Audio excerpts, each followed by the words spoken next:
Asalaamu calaykum waraxmatullaahi wabarakaatuh. Bismillaahi raxmaani raxiim.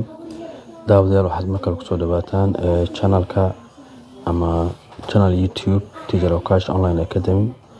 Waxaan qaadan doonaa hadduu Ilaahay kala noqdo maanta cashar ciwaankiisana wuxuu noqon doonaa short practice sheekaysi ama wada sheekaysi oo gaaban looguna talagalay qofka beginnerka ah ama qofka luqadda bilowga ah. waayahay sheekaysigeena waxaan soo qaadan doonaa laba xaruf oo kala ah A iyo B una taagan labada qof oo sheekaysan doonto. waayahay waxaan marka hore hadal ku hormari doono xarafka A. Where do you go every day?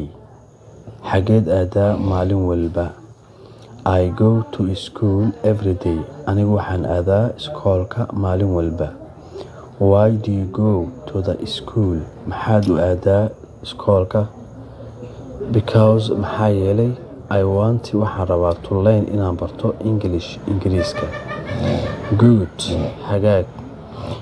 Where does it locate? Xaguu ku yaalaa iskoolka?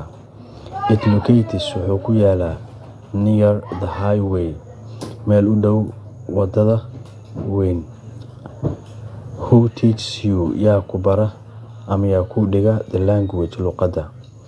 Teacher Okash teaches me.